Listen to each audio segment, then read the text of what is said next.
Okay,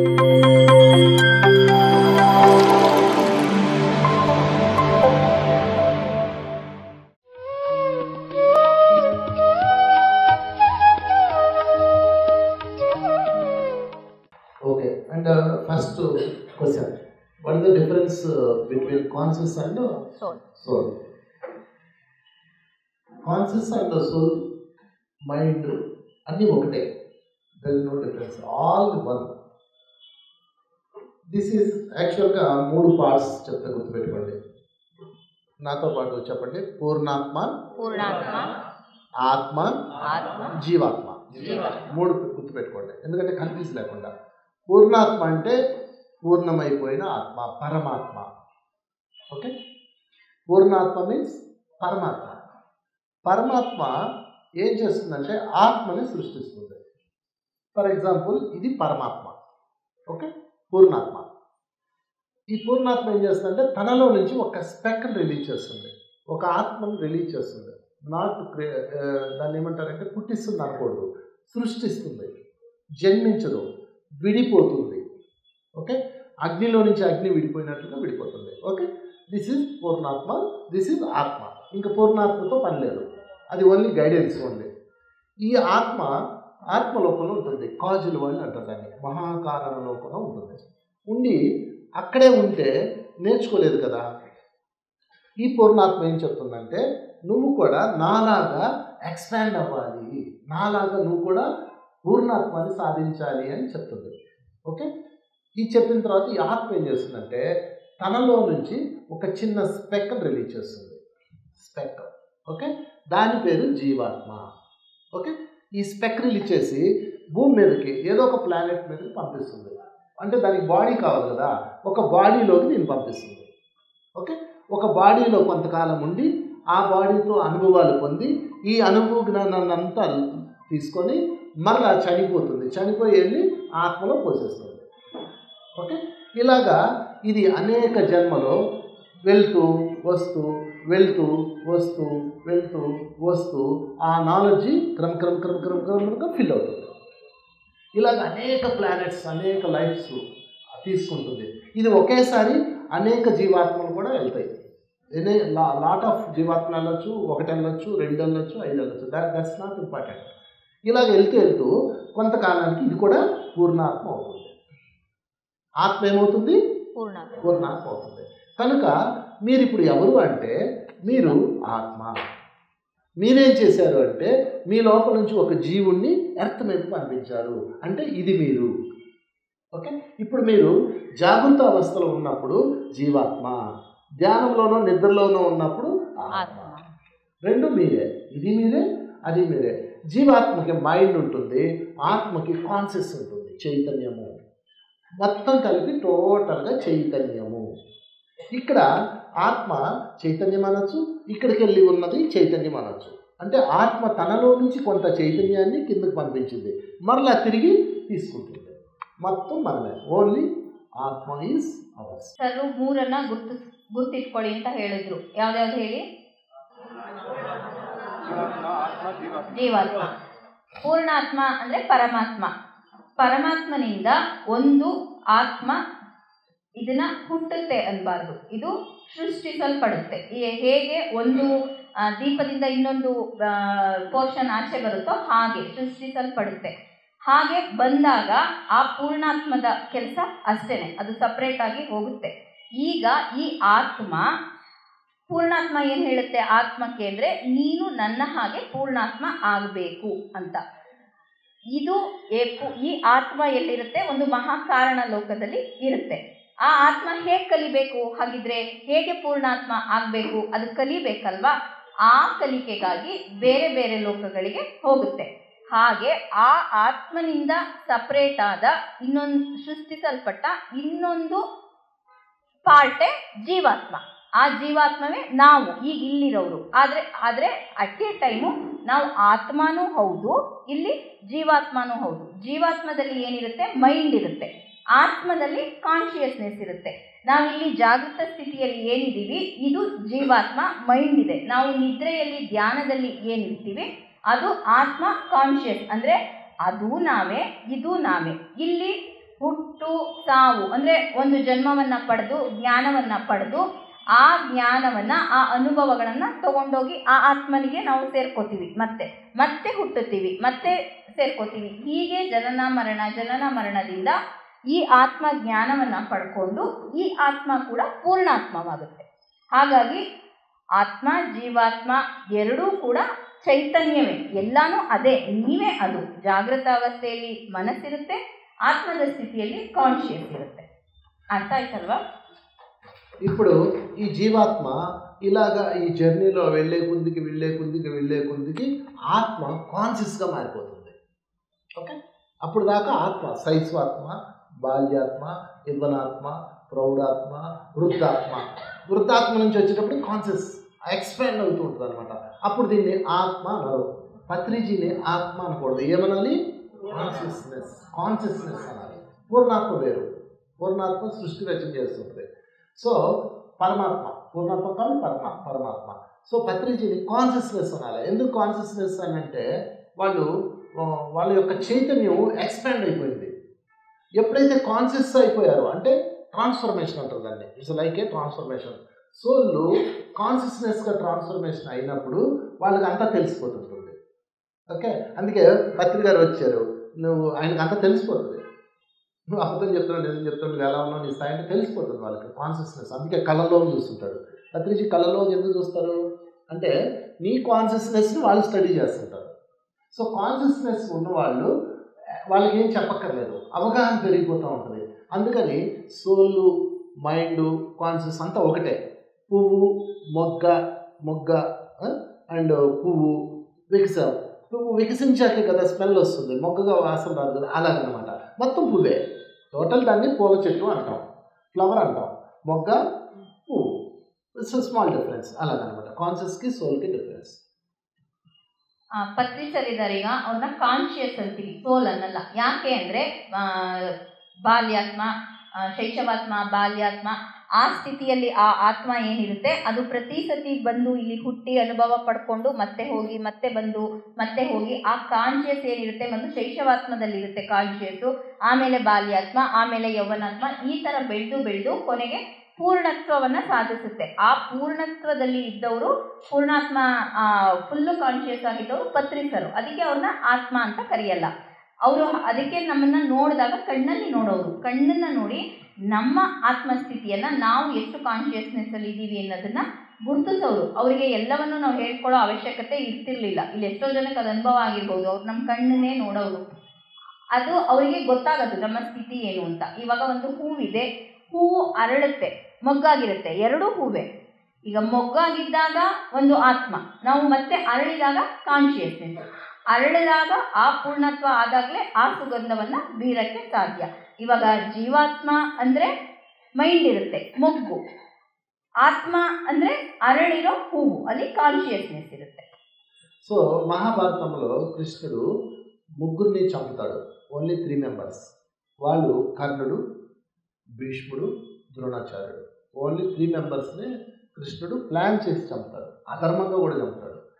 అలా చంపుతానికి కారణం ఏంటి అంటే భీష్ముడు అడుగుతాడు, ఎందుకు నువ్వు తప్పు చేసింది దుర్యోధనుడు, ఆడపిల్లని అవమానించింది దుర్యోధనుడు, నువ్వు నన్నెందుకు పాయింట్ చేస్తావు అని అడుగుతాడు. ಮಹಾಭಾರತದಲ್ಲಿ ಕೃಷ್ಣ 3 ಜನರನ್ನ ಪ್ಲಾನ್ ಮಾಡಿ ಕೊಲ್ಲಿಸ್ತಾನೆ ಅಲ್ವಾ? ದ್ರೋಣಾಚಾರ್ಯರು, ಭೀಷ್ಮ ಮತ್ತೆ ಕರ್ಣ. ಭೀಷ್ಮರು ಕೇಳ್ತಾರೆ ಕೃಷ್ಣನ, ತಪ್ಪು ಮಾಡಿದ್ದು ದುರ್ಯೋಧನ, ಹಿಂಸೆ ಕೊಟ್ಟಿದ್ದು ದುರ್ಯೋಧನ, ಆದರೆ ನನ್ನನ್ನು ಯಾಕೆ ಕೊಲ್ಲಿಸ್ದೆ ಅಂತ ಕೇಳ್ತಾರೆ ಭೀಷ್ಮ ಪಿತಾಮಹ ಕೃಷ್ಣನ. అప్పుడు కృష్ణుడు ఏం చెప్తాడంటే, దుర్యోధనుడు baby soul, okay, not consciousness. అతను కాన్షియస్ ఎక్స్పాండ్ అవ్వలేదు, బేబీ సోల్. కనుక వాడు అదిగా ఇంకేం చేస్తాడు, వాడు అదే చేస్తాడు, వాడికి తెలియదు, బట్ నీకు తెలుసు కదా. నువ్వు నీ కాన్షియస్ ఎక్స్పాండ్ అయింది, నువ్వు సోల్ నుంచి కాన్షియస్గా ట్రాన్స్ఫర్మేషన్ అయ్యావు, ఎన్నో జన్మలు సాధన చేసావు, నువ్వు ఎంత గొప్పవాడివి, సృష్టిని రచయించగలవాడివి.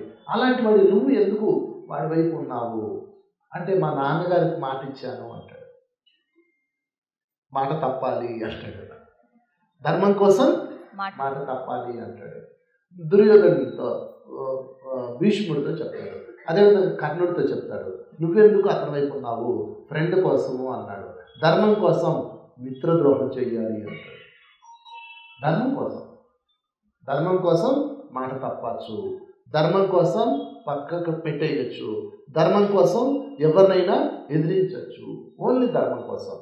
ఆపద్ ధర్మము అంటారు దాన్ని. ధర్మానికి ఆపద సంభవించినప్పుడు మీరు ಧರ್ಮಾన్ని ಮೇರవచ్చు ಅಂತಾರೆ. ಕೃಷ್ಣ ಭೀಷ್ಮರಿಗೆ ಹೇಳ್ತಾರೆ, ದುರ್ಯೋಧನ ಏನೋ ಬೇಬಿ ಸೋಲ್, ಶೈಶವಾತ್ಮ, ಅವನು ಹಾಗೆ ಮಾಡೋದು. ಆದರೆ ನೀವು ಎಷ್ಟು ಜ್ಞಾನವನ್ನು ಪಡ್ಕೊಂಡಿದ್ದೀರಾ, ಎಷ್ಟು ನಿಮ್ಮ ಕಾನ್ಷಿಯಸ್ ಎಷ್ಟು ದೊಡ್ಡದಾಗಿದೆ, ನಿಮಗೆಲ್ಲ ಗೊತ್ತಲ್ವಾ, ಇದು ಮಾಡಬೇಕು ಮಾಡಬಾರ್ದು ಅಂತ ಗೊತ್ತಲ್ವಾ, ನೀವು ಗೊತ್ತಿದ್ದು ಹೇಗೆ ದುರ್ಯೋಧನನ ಕಡೆಗೆ ಹೋದ್ರಿ ಅಂದಾಗ, ನನ್ನ ತಂದೆಗೆ ಮಾತು ಕೊಟ್ಟಿದ್ದೆ ಅಂತ ಹೇಳಿದಾಗ, ಧರ್ಮಕ್ಕೋಸ್ಕರ ಮಾತು ಕೊಟ್ಟಿದ್ದನ್ನು ಬಿಡಬೇಕು. ಆಪತ್ತು ಧರ್ಮ ಅಂತ ಅಂದರೆ ಆ ಧರ್ಮಕ್ಕೆ ಆಪತ್ತು ಬಂದಾಗ ಅದನ್ನು ಬದಲಾಯಿಸಬೇಕು, ಆ ಮಾತು ಕೊಟ್ಟಿದ್ದನ್ನು ಧರ್ಮಕ್ಕೋಸ್ಕರ ಬಿಟ್ಟು ಬಿಡಬೇಕು ಅಂತ. ಅದೇ ರೀತಿ ಕರ್ಣನ್ನ ಕೇಳಿದಾಗ, ಯಾಕೆ ನೀನು ದುರ್ಯೋಧನನ ಕಡೆ ಹೋದೆ ಅಂದಾಗ, ಸ್ನೇಹಕ್ಕೋಸ್ಕರ ಅಂತಾನೆ. ಧರ್ಮಕ್ಕೋಸ್ಕರ ಆ ಸ್ನೇಹವನ್ನು ಕೂಡ ಪಕ್ಕಕ್ಕೆ ಇಡಬೇಕು, ಧರ್ಮಕ್ಕೋಸ್ಕರ ಯಾವುದೇ ಬಂದರೂ ಎದುರಿಸಬೇಕು ಅಂತ ಹೇಳ್ತಾರೆ. సో ఎప్పుడు కూడా మీరు కాన్షియస్గా బతకాలి, ఆత్మగా జీవాత్మగా బతకదు. మనం ఎక్స్పాండ్ చేసుకోవాలి. ఎక్స్పాండ్ చేసుకోవాలంటే మనం ఏం చేయాలి, 4 పనులు చేయాలి. Okay, 4 steps. 1 is the meditation. ప్రతిరోజు మీరు మీ వయసు ఎంతో అన్ని నిమిషాలు శ్వాసను గమనిస్తూ ధ్యానం చేయాలి. Rule number 1. And vegetarian. Okay. Rule number 2, సజ్జనులతోనే సాంగత్యం చేయాలి. ఎప్పుడు మీ చుట్టూతా ఉండేవాళ్ళు సజ్జనులై ఉండాలి. సజ్జనులు అంటే పాజిటివ్ వర్డ్స్ మాట్లాడేవాళ్ళు, విమర్శించిన వాళ్ళు, నెగిటివ్ మాట్లాడేవాళ్ళు, వాళ్ళు సజ్జనులు. వాళ్ళతోనే మీరు సావాసం చేయాలి. 3, స్వ అధ్యయనం అంటే పుస్తకాలు చదవాలి, క్లాసెస్ వినాలి, అందరూ వినాలి, ఏది నచ్చితే అది పట్టుకోవాలి. 4, స్వీయ ఆత్మ పరిశీలన చేసుకోవాలి, సెల్ఫ్ చెకింగ్. ఎప్పుడు కూడా నేను ఎందుకు ఇలా ఉన్నాను, నా వల్ల వీళ్ళు బాధపడుతున్నారు, నేను అలా చేయకూడదు, నేను వంశీని చెక్ చేసుకుంటూ ఉండాలి. ఎప్పటికప్పుడు నేను చెక్ చేసుకుంటూ ఉండాలి. దట్ ఈస్ కాల్డ్ స్వీయ ఆత్మ పరిశీలన, సెల్ఫ్ చెకింగ్. ఓకే, ఈ 4 మీరు రెగ్యులర్గా చేస్తుంటే మీ కాన్షియస్ ఎక్స్పాండ్ అవుతూ ఉంటుంది. అలా కాకుండా అన్నిటికన్నా ముఖ్యమైనది 4th one, self checking. Self checking కనుక ఫెయిల్ అయిందనుకోండి, మీ కాన్షియస్ బలహీనమైపోతుంది. ಯಾವಾಗಲೂ ನಾವು ಜೀವಾತ್ಮದ ಸ್ಥಿತಿಯಲ್ಲಿ ಅಲ್ಲ, ಕಾನ್ಷಿಯಸ್ ಸ್ಥಿತಿಯಲ್ಲಿ ಬದುಕಬೇಕು. ಯಾವಾಗ ಜೀವಾತ್ಮ ಸ್ಥಿತಿಯಲ್ಲೇ ಇರ್ತಿರೋ ಈ ಕಾನ್ಷಿಯಸ್ ಮುದುಡ್ಕೊಳ್ತಾ ಇರುತ್ತೆ. ಹಾಗಿದ್ರೆ ಕಾನ್ಷಿಯಸ್ ಸ್ಥಿತಿಯಲ್ಲೇ ನಾವು ಬದುಕಬೇಕು ಅಂದರೆ ಏನು ಮಾಡಬೇಕು? ಈ 4ನ್ನ ಕಡ್ಡಾಯವಾಗಿ ಪಾಲನೆ ಮಾಡಬೇಕು. ಮೊದಲನೇದು ಧ್ಯಾನ ಸಾಧನೆಯನ್ನು ಅವರವರ ವಯಸ್ಸಿಗೆ ತಕ್ಕನಷ್ಟು, ಅಂದರೆ 20 ವರ್ಷದವರು 20 ನಿಮಿಷ ಆ ರೀತಿ ಪ್ರತಿದಿನ ಮಾಡಬೇಕು. 2ನೇದು ಸಜ್ಜನ ಸಾಂಗತ್ಯ. ಸಜ್ಜನರು ಅಂದರೆ ಬೇರೆಯವರ ಮಾತಾಡದೆ, ಕೆಟ್ಟದನ್ನು ಮಾತಾಡದೆ, ನೆಗೆಟಿವ್ ಮಾತಾಡದೆ ಇರೋ ಅಂತ ಸಜ್ಜನರ ಜೊತೆಲೇ ಇರಬೇಕು ನಾವು.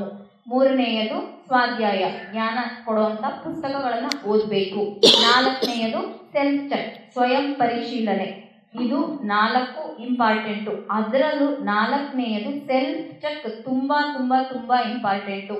ನಾನು ಯಾಕೆ ಹೀಗಿದ್ದೀನಿ, ನಾನು ಯಾಕೆ ಅವ್ರಿಗೆ ಬಾಧೆ ಕೊಡ್ತಾ ಇದ್ದೀನಿ ಅನ್ನೋದನ್ನು ಯಾವಾಗಲೂ ನಾವು ನಿರಂತರವಾಗಿ ಪರಿಶೀಲಿಸ್ತಾನೆ ಇರಬೇಕು.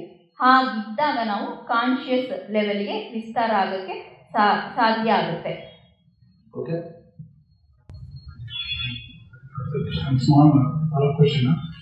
ఆత్మ ఎందుకు సృష్టి అయింది మీరు చెప్పారు, అర్థమైంది మనకి concept. First of all we go back so many million years back. First of all, is this పూర్ణాత్మ's delay? పూర్ణాత్మ wanted to play. అందుకే ఆత్మ సృష్టి అయిందా అనేది నా క్వశ్చన్. వై ఆత్మ సృష్టి? ಫಸ್ಟ್ ಸರ್ ಕಾನ್ಸೆಪ್ಟ್ ಹೇಳಿದ್ರಲ್ವಾ, ಪೂರ್ಣಾತ್ಮನಿಂದ ಆತ್ಮ ಯಾಕೆ ಸೃಷ್ಟಿಯಾಯಿತು ಅಂದರೆ, ಹಿಂದೆ ಹೋದರೆ ಆ ಕಾನ್ಷಿಯಸ್ ಪೂರ್ಣತ್ವದಿಂದ ಆ ಪೂರ್ಣಾತ್ಮ ಪರಮಾತ್ಮ ಅಂತ ಹೇಳಿದ್ರು, ಒಂದು ಸೃಷ್ಟಿಸಲ್ಪಡ್ತು ಅಂದ್ರಲ್ಲ, ಅದು ಯಾಕೆ ಸೃಷ್ಟಿಯಾಯಿತು ಸರ್? ಅಷ್ಟುವರಿ ಬಂದ್ಬಿಟ್ಟಿದೆ, ಅಲ್ಲಿಂದ ಯಾಕೆ ಇಲ್ಲಿ ಬರೋಕೋದೆ ಅಂತ ಅದಕ್ಕೆ అంటే పూర్ణాత్మ ప్లే భగవంతుని ఆట అంత తప్పు కాదు. మీ అమ్మగారు మిమ్మల్ని ఎందుకు సృష్టించారు? ఆమె ఆడుకోవడానిక? ಪೂರ್ಣಾತ್ಮ ಏಕೆ ಸೃಷ್ಟಿಸಲ್ಪಡ್ತು ಅಂದ್ರೆ ನಾವೇನಂತೀವಿ, ಲೀಲೆ, ಇದೊಂದು ಭಗವಂತನ ಆಟ ಅಂತೀವಲ್ವಾ. ಹಾಗಿದ್ರೆ ನಮ್ಮ ಅಮ್ಮಂದ್ರು ನಮ್ಮನ್ನ ಹೆತ್ರಲ್ಲ ಆಟ ఆడుకోవడక ಹೆತ್ರು. మీ అమ్మ నాన్న మిమ్మల్ని ఎందుకు సృష్టించారు? వాళ్ళు ఆడుకోవడానిక కాదు. నిన్ను సృష్టించింది ఎందుకంటే నువ్వు కూడా ఒక జీవితాన్ని అనుభవించాలని, నువ్వు కూడా అనుభవాలు పొందాలని, నువ్వు కూడా తమంత అవ్వాలని మీ తల్లిదండ్రులు మిమ్మల్ని సృష్టించారు. అలా కరెక్ట్? సేమ్ అలాగే పూర్ణాత్మ కూడా ఒక ఆత్మను సృష్టించి నువ్వు కూడా నా వలే పూర్ణాత్మ అవ్వాలి అని చెప్తుంది. ಹೇಗೆ ನಮ್ಮ ತಂದೆ ತಾಯಿ ಎಂದ್ರು ನಾವು ಆಟ ಆಡೋಕ್ಕೆ ಅಂತ ಸೃಷ್ಟಿಸ್ತಾರ? ಇಲ್ಲ ಅಲ್ವಾ. ಅವರ ಉದ್ದೇಶ ಏನು? ಈ ಮಗು ಕೂಡ ನಂತರನೇ ಜೀವನವನ್ನ ನಡೆಸಬೇಕು, ನಂತರನೇ ಎಲ್ಲ ಅನುಭವಗಳನ್ನ ಪಡಿಬೇಕು ಅಂತ ತಾನೆ. ಹಾಗೇನೆ ಪೂರ್ಣಾತ್ಮ ಕೂಡ, ಪರಮಾತ್ಮ ಕೂಡ ನಂತರನೇ ಅನುಭವಗಳನ್ನ ಪಡಿಬೇಕು, ನನ್ನ ತರನೇ ಆನಂದವನ್ನ ಅನುಭವಿಸಬೇಕು ಅನ್ನೋ ಉದ್ದೇಶದಿಂದ సృష్టిసిರುತ್ತೆ. అప్పుడు ఏమవుతుందంటే నిన్ను సృష్టించిన తర్వాత నువ్వు అనేక జన్మలు అనేక తప్పులు చేస్తూ వాటి నుంచి పాఠాలు నేర్చుకుంటూ అనేక అనుభవాలు పొందుతూ ఈ తప్పులు చేయకూడదు అనే ఒక చైతన్యంతో ఎక్స్పాండ్ అవుతావు. ఎందుకంటే మనందరం మన గత జన్మల్లో ఎంతో తప్పులు చేసాము, మర్డర్స్ చేసాము, దోపిడీలు చేసాము, మానవంగా చేసాము, ఎన్నెన్నో చేసాము. ఇక్కడ ఉన్న వాళ్ళందరూ చేశారు. కానీ మనం ఇప్పుడు వచ్చి జెంటిల్మెన్ లాగా తప్పు అంటాం, వాడు తప్పు వీడు తప్పు అంటాము. మన గతం తీస్తే మొత్తం తప్పే.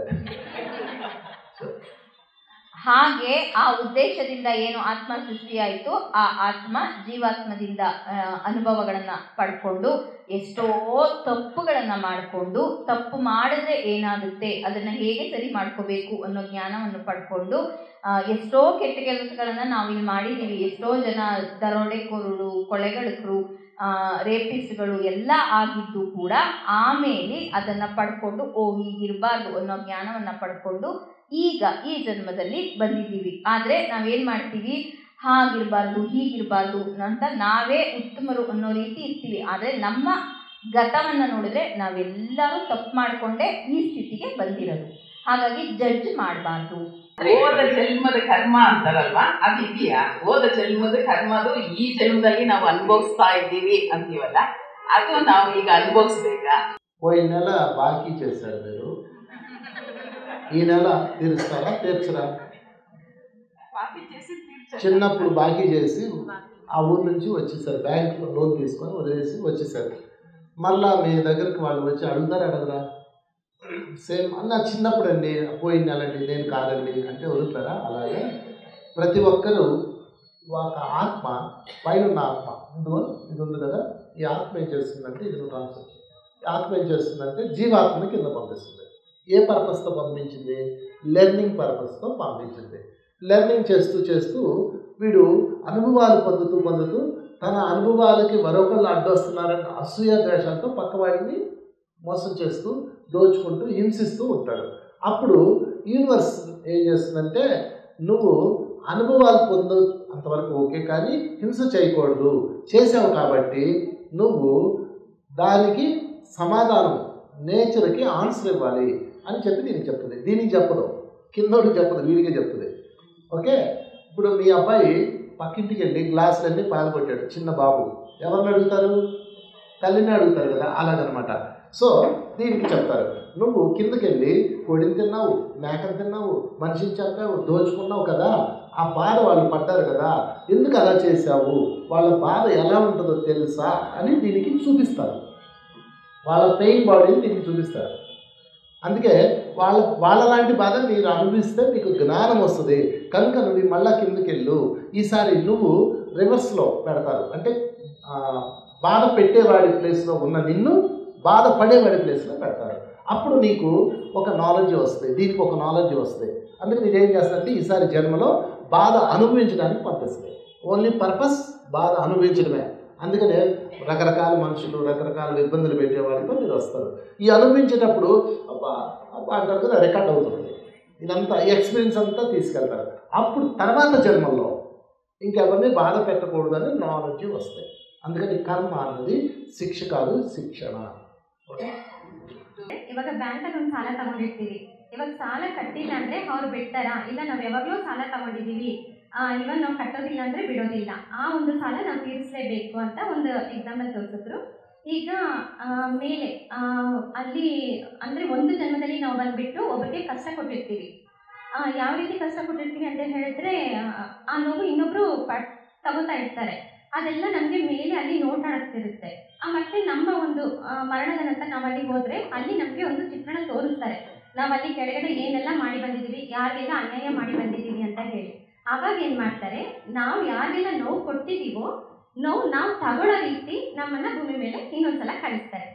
ಆ ಒಂದು ನೋವು ತಗೊಳ್ಳೋಕ್ಕೆ ನಾವು ಕೆಳಗಡೆ ಬಂದಿರ್ತೀವಲ್ವ, ಆವಾಗ ಆ ನೋವು ಏನಾಗುತ್ತೆ, ಇಲ್ಲಿ ನಾವು ನೋವು ಅನುಭವಿಸ್ಬೇಕಾದ್ರೆ ಆ ಕಷ್ಟ ಅನ್ನೋದು ನಮ್ಗೆ ಗೊತ್ತಾಗುತ್ತಲ್ವ, ಆ ಕಷ್ಟ ಅಲ್ಲಿ ಮೇಲೆ ಗೊತ್ತಾಗ್ತಾ ಇರುತ್ತೆ. ಅಂದರೆ ಇಲ್ಲಿ ನಾವು ಏನು ಅನುಭವ ಫಸ್ಟ್ ನಾವು ಕೊಟ್ಟಿರೋ ನೋವೇ ನಾವು ಮತ್ತೆ ಅನುಭವಕ್ಕೆ ನಾವು ಇಲ್ಲಿ ಬಂದಿರ್ತೀವಿ. ಈ ಒಂದು ಅನುಭವನೇ ಗತ ಜನ್ಮದ ಒಂದು ಕರ್ಮ ಅಂತ ಹೇಳ್ತೀವಿ. కృష్ణుడు స్టోరీ మీకు తెలుసు. దేవకి నందుడికి పుడతాడు. చెరసాల నుంచి బయటికి వెళ్ళి యశోద దగ్గర పెరుగుతాడు. దేవకి వసుదేవుడి దగ్గర పుడతాడు. యశోద నందుడి దగ్గర పెరుగుతాడు. మీకు స్టోరీ తెలుసు కదా. మరలా 14 సంవత్సరాల తర్వాత తిరిగి వచ్చి తన మామ కంసుని సంహరించి తల్లి దగ్గరికి వెళ్తాడు. తల్లిని జైల్లో నుంచి విడిపిస్తాడు.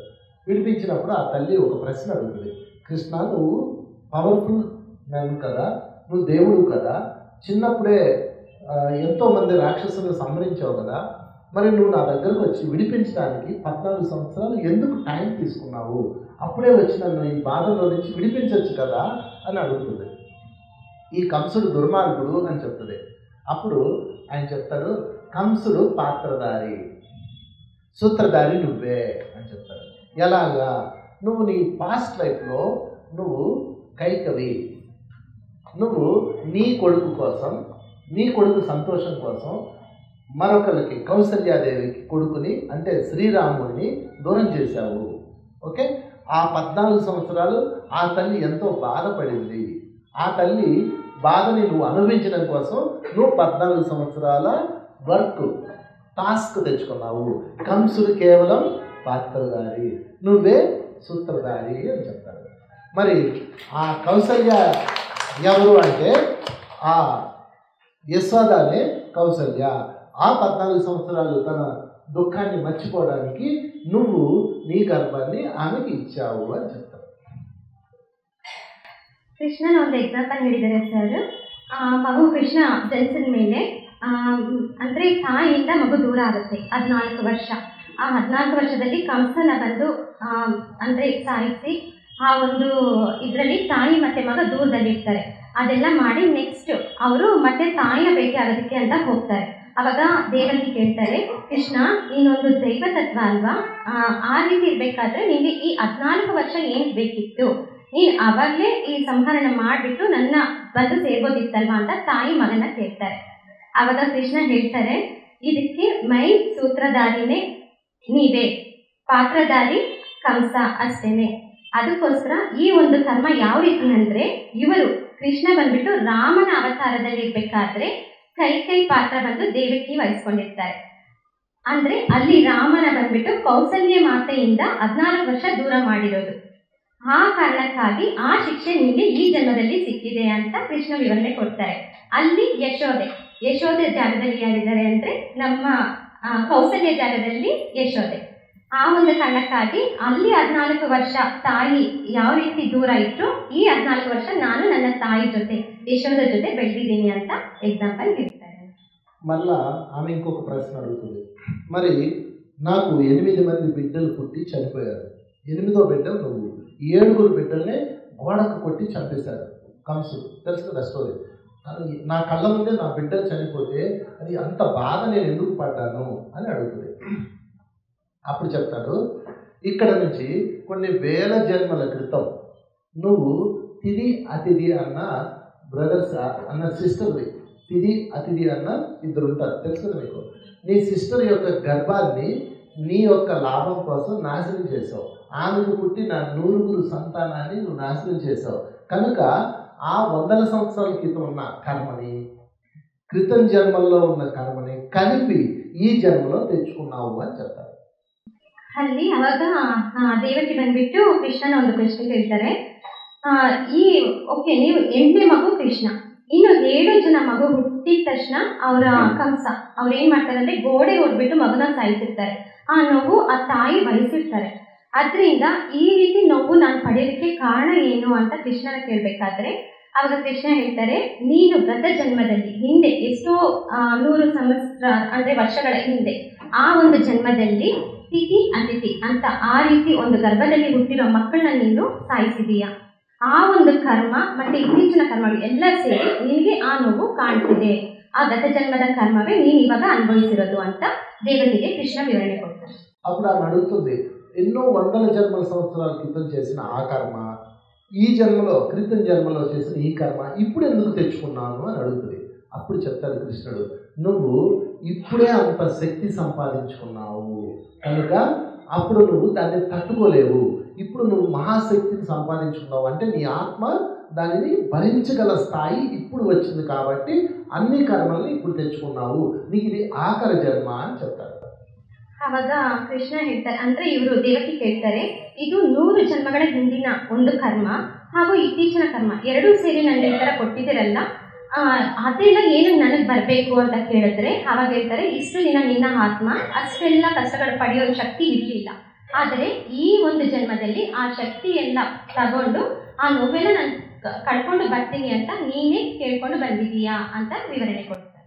అంటే ఈ లెక్కన మనం కూడా ఎవరైతే తమ జీవితంలో ఎక్కువ కష్టాలు అనుభవిస్తున్నారో, ఎక్కువ కష్టాలు శారీరకంగా, కుటుంబపరంగా, ఆర్థికంగా, సమాజపరంగా అనేక కష్టాలు ఎవరైతే అనుభవిస్తున్నారో వాళ్ళు ఈ జన్మలో ఆ శక్తి సంపాదించుకున్నారు. వాటిని అనుభవించే శక్తి ఈ జన్మలో వారికి వచ్చింది, భరించగల శక్తి. అందుకని వాళ్ళకి ఆ బ్యాక్ ఉన్నాయన్నీ ఇచ్చేస్తారు. దాంతో వాళ్ళు ఈ జన్మని ఆఖరి జన్మ చేసుకుంటారు. అందుకనే ఎవరన్నా ఎక్కువ కష్టాలు అనుభవించే వాళ్ళని, అంగవైకల్యుల్ని, లేకపోతే గుడ్డివాళ్ళని, ఇలాగా కష్టాల్లో ఉన్న వాళ్ళని చూసి మీరు ఏమనుకోవాలంటే, ఓ వీళ్ళకి కంగ్రాట్స్ అని చెప్పాలి. ಇವಾಗ ಇತ್ತೀಚಿನ ನಮ್ಮ ಇದರಲ್ಲಿ ಯಾರು ಅತಿಯಾದ ಕಷ್ಟಗಳನ್ನು ಪಟ್ಟಿದ್ದಾರೆ ಅಂದರೆ ಸಾಮಾಜಿಕವಾಗಿ, ಆರ್ಥಿಕವಾಗಿ ಮತ್ತೆ ದೈಹಿಕವಾಗಿ ಈ ರೀತಿ ಅಂದರೆ ಕುಟುಂಬ ಸಮಸ್ಯೆಗಳು ಇದೆಲ್ಲ ಯಾರೆಲ್ಲ ತುಂಬಾ ಅನುಭವಿಸ್ತಿದೀವೋ ನಾವೆಲ್ಲ ಸ್ಟ್ರಾಂಗ್ ಸೋಲ್ಸ್ ಅಂತ ಹೇಳ್ತಿದ್ದಾರೆ.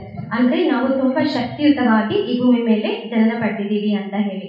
ಆ ರೀತಿಯಲ್ಲಿ ಒಂದು ಎಕ್ಸಾಂಪಲ್ ಅಂದ್ರೆ ಇವಾಗ ಅಂಗವಿಕಲತೆ ಆಗಿರ್ಬೋದು, ಆ ರೀತಿ ಇರೋನೆಲ್ಲ ನೋಡ್ಬಿಟ್ಟು ನಾವು ಒಂದು ಥ್ಯಾಂಕ್ಸ್ ಹೇಳ್ಕೊಳ್ಬೇಕು ಅಂತ. ಯಾಕಂದ್ರೆ ಅವ್ರು ಅಷ್ಟು ಶಕ್ತಿಯುತವಾಗಿ ಭೂಮಿ ಮೇಲೆ ಇದೇ ಜನ್ಮದಲ್ಲಿ ನಾವು ಕೊನೆಗೊಂಡು ಹೋಗ್ಬೇಕು ಅಂತ ಆ ಒಂದು ದೃಢ ನಿರ್ಧಾರದಿಂದ ಬಂದಿದ್ದಾರೆ ಅಂತ ಹೇಳಿದ್ದಾರೆ. వాళ్ళకి కంగ్రాట్స్, థ్యాంక్స్ కాదు, congrats. Okay sir, okay congrats అని ಹೇಳಬೇಕು. నేను ఒకసారి నేను ఒక ఇంటికి వెళ్ళాను.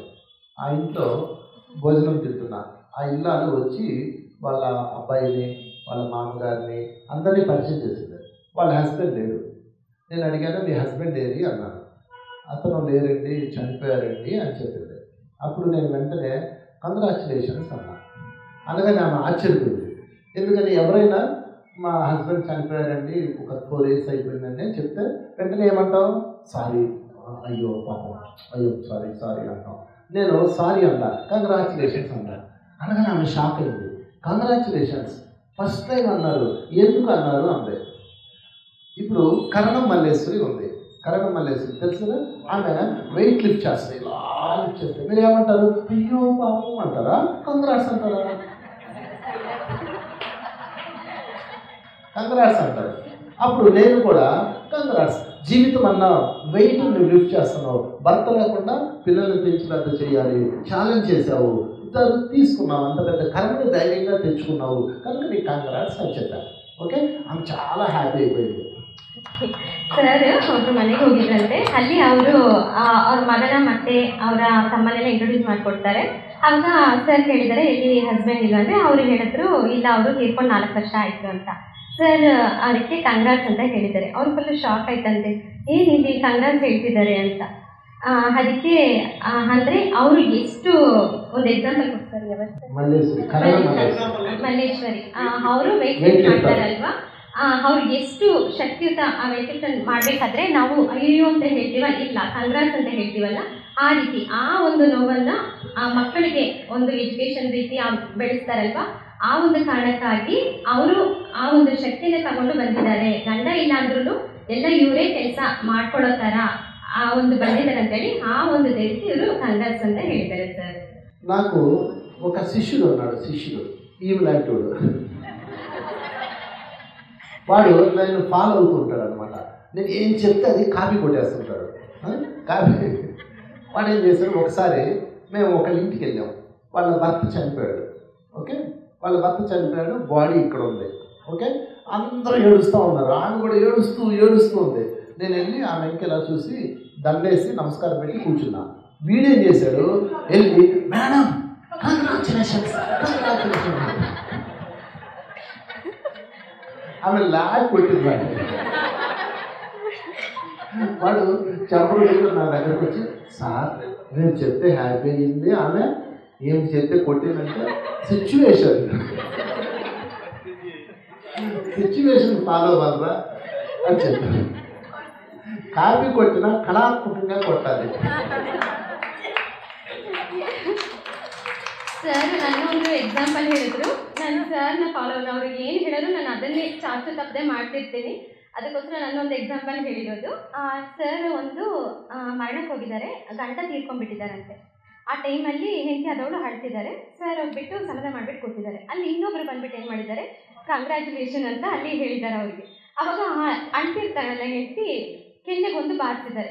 ಆವಾಗ ಸರ್ ಹತ್ರ ಬಂದ್ಬಿಟ್ಟು ಅವ್ರು ಹೇಳಿದ್ದಾರೆ, ಸರ್ ನೀವು ಹೇಳಬೇಕಾದ್ರೆ ಎಲ್ಲ ಅವ್ರು ತಗೊಂಡ್ರು, ನಾನು ಹೋಗ್ಬಿಟ್ಟು ಇವಾಗ ಕಂಗ್ರಾಟ್ಸ್ ಹೇಳಿದ್ದಕ್ಕೆ ನಾನು ಕೆನ್ನೆಗೆ ಬಾರಿಸಿದ್ದಾರೆ, ಇದಕ್ಕೆ ಏನು ಅಂದರೆ ಅವಾಗ ಸರ್ ಹೇಳ್ತಾರೆ ಸಿಚುವೇಶನ್ ಪ್ರಕಾರ ನಾವು ಹೇಳಬೇಕು ಅಂತ. ಅಲ್ಲಿ ಮರಣ ಆಗಿದೆ, ಆ ದುಃಖದಲ್ಲಿ ಅಂಟಿದ್ದಾರೆ, ಆ ಒಂದು ಟೈಮಲ್ಲಿ ಹೋಗ್ಬಿಟ್ಟು ಕಂಗ್ರಾಟ್ಸ್ ಹೇಳೋದು ತಪ್ಪು. మీరు కూడా పొరపాటు చేయకండి, ಆ ರೀತಿ ಎಡ್ವರ್ಟ್ ಮಾಡಬಾರ್ದು ಅಂತ ಹೇಳ್ತಿದ್ದಾರೆ. ನಾನು ಆಷಾಢದಲ್ಲಿ ಅಷ್ಟಲಕ್ಷ್ಮಿ ಪೂಜೆ ಮಾಡ್ತೀನಿ 8 ವಾರ. ಒಂದು 12 ವರ್ಷದಿಂದ ನಾನು ಏನು ಅನ್ಕೊಂಡ್ರು ಅದು ಜರುಗ್ತಾ ಇಲ್ಲ. ಅದಕ್ಕೆ ಮೊದಲು 8 ವಾರ ನಾನು ಏನು ಅನ್ಕೊಂಡ್ರು 8 ವಾರದೊಳಗಡೆ ನಡೀತಿತ್ತು. ಈ ಸಲ ಏನು ಮಾಡಿದೆ, ನಾನು 12 ವರ್ಷದಿಂದ ನಾನು ಏನು ಅನ್ಕೊಂಡ್ರು ನೀನು ನೆರವೇರಿಸ್ಕೊಡ್ತೀನ, ನೆಕ್ಸ್ಟ್ ಇಯರ್ ನಾನು ಬದುಕಬಾರ್ದು ನೀನು ಪೂಜೆ ಮಾಡೋಕ್ಕೆ ಅನ್ಕೊಂಡೆ. ತಕ್ಷಣ 3 ದಿವಸಕ್ಕೆ ನನಗೆ ಬೆಳಗ್ಗೆ 5 ಗಂಟೆಗೆ ಫಿಟ್ಸ್ ಬಂದು ಬಿಟ್ಟಿದ್ದೀನಿ. ನಮ್ಮ ತಂದೆ ತೀರೋಗಿ 7 ಇಯರ್ಸ್ ಆಗಿದೆ. ಅವ್ರು ಬಂದು ನನ್ನ ಹತ್ರ ನಿಂತ್ಕೊಂಡಿದ್ದಾರೆ, ಕಿರ್ಚ್ಕೊಂಡೆ. ತಕ್ಷಣ ನನ್ನ ಮಕ್ಕಳು ಬಂದು ಹಾಸ್ಪಿಟಲ್ ಕರ್ಕೊಂಡು ಹೋಗಿದ್ದಾರೆ. ನನಗೆ ಏನು ಗೊತ್ತಿಲ್ಲ. ಲಾಸ್ಟ್ ಮಂತ್ 16 1 ಇಯರ್ ಜ್ಞಾನ, 1 ಅವರ್ ಜ್ಞಾನವೇ ಇಲ್ಲ ನನಗೆ ಏನು ಅನ್ನೋದು. ಆಮೇಲೆ ಜ್ಞಾನ ಬಂದಮೇಲೆ ನಮ್ಮ ಮಕ್ಕಳು ಸ್ವಲ್ಪ ಚೇತರಿಸ್ಕೊಂಡಿದ್ದಾರೆ. ನಮ್ಮ ಹಸ್ಬೆಂಡ್ ಯೋಗ ಹೋಗಿದ್ದಾರೆ, ನಾನು ಯೋಗ ಧ್ಯಾನ ಎಲ್ಲ ಮಾಡ್ತಿದ್ದೆ. ಈಗ ಒಂದು 6 ಮಂತಿಂದ ಹೋಗಿಲ್ಲ ನಾನು. ಆಮೇಲೆ MRI ಎಲ್ಲ ಮಾಡಿಸಿ ಬ್ರೈನ್ ಪಕ್ಕದಲ್ಲಿ ಒಂದು 60 ಇದೆ ಅಂತ ಹೇಳಿದ್ದಾರೆ. ಈಗ ಈ ಪಿರಮಿಡ್ ಇಂದ ನನ್ಗೆ ಏನಾದ್ರು ಅದು ಕರ್ಕೋ ಥರ ಆಗುತ್ತಾ?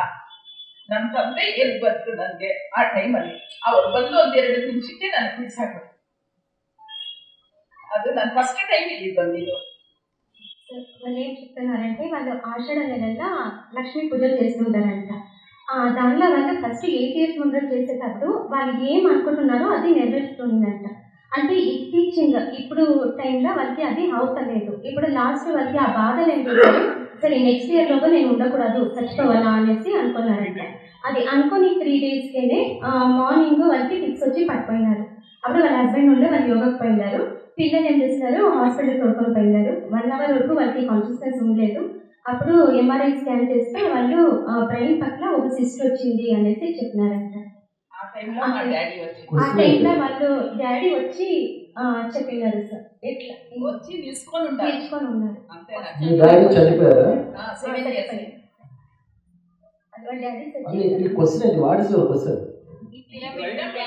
నాకు మేల్ అయిపోయిందా? నేను వచ్చింది ఇది ఫస్ట్ టైం. ఫస్ట్ పాయింట్ మీరు ఏమడిగారు, నేను చస్తానన్నారు కదా. నేను 12 ఇయర్స్ ఇంకా ఏం అనుకుంటేనో నువ్వు నాకు నెరవేర్చలేదు. మంచిగా అడిగితే చెట్టగా అడిగింది మాత్రం 3 డేస్కే ఇచ్చినావు కదా. ఎంత అడిగాను అమ్మ, ఎందుకు నేను ఇట్లా చేస్తా ఉన్నావు? నా గురించి నేను అడుకోలేదు, నా బిడ్డల గురించి. కొడుకుకి 30 ఇయర్స్ అయింది, పెళ్లి కాలేదు. నా గురించి నేను ఆపదలో దేవుని ఏమి అడగను. నేను చెప్తాను, నీ కొడుకు గురించి అడిగినా మీ కొడుకు గురించి అడిగారు కానీ నా కొడుకు గురించి అడగలేదు. నా గురించి అని అనకండి, మీరు అడిగిందే మీ గురించి. ఓకే, నేను చెప్తాను, ఇంత మైక్ ఇచ్చాను, కూర్చోండి.